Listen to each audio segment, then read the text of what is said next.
બનાસકાંઠા મધ્યાહન ભોજન કર્મચારીઓએ કલેક્ટરને આવેદનપત્ર પાઠવ્યું। બનાસકાંઠા જિલ્લાના મધ્યાહન ભોજન કર્મચારી સંઘ અને ભારતીય મજદૂર સંઘે જિલ્લા કલેક્ટરને આવેદનપત્ર પાઠવી કેન્દ્ર સરકારની પીએમ પોષણ શક્તિ નિર્માણ યોજના અને ગુજરાત સરકારની મુખ્યમંત્રી અલ્પાહાર યોજના અંતર્ગત 6 મહત્વપૂર્ણ માંગણીઓ રજૂ કરી છે।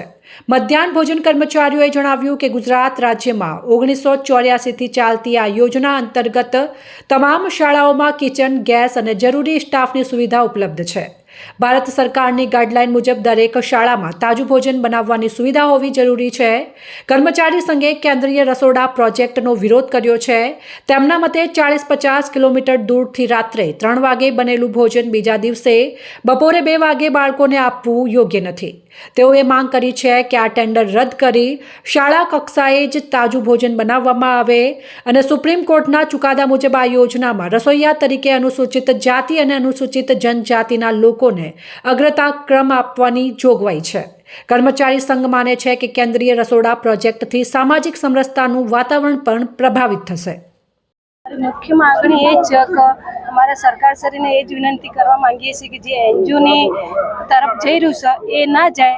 અમને 1984 જે મધ્યાહન ચાલતું હતું એ જ પ્રમાણે ચાલે અને બાળકોને કુપોષણમાંથી દૂર કરવા માટે અમે દરરોજ ગરમ ભોજન આપીએ છીએ। એ જ રીતે સરકાર અમને મંજૂરી ચાલુ રાખે એ માગણીઓ છે અને લઘુત્તમ વેતન અમને વેતન વધારવા માગણીઓ છે। મારી દક્ષાબેન મગાજી આ પ્રાઇવેટ હસ્તક ના જવું જોઈએ, એનજીઓ માં જાય છે એ ખૂબ ખોટું છે અને આ જે સ્કૂલમાં બને છે તે તાજો અને ખોરાક સ્વાદિષ્ટ ખોરાક આપવો જોઈએ। આ રીતે અમારી માંગણી પૂરી કરો તમે, એ જ અમારી માંગણી છે ને 14,000 પગાર થવો જોઈએ એ પણ એક અમારી માંગણી છે, એ તમે સ્વીકાર્ય કરો।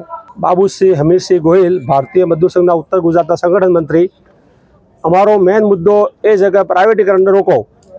મધ્યાહન ભોજનમાં 1984થી અમલમાં આવી ત્યાંથી આજ દિવસ સુધી શાળાઓમાં તાજું બનાવીને છોકરાઓને ભોજન આપવામાં આવતું હતું।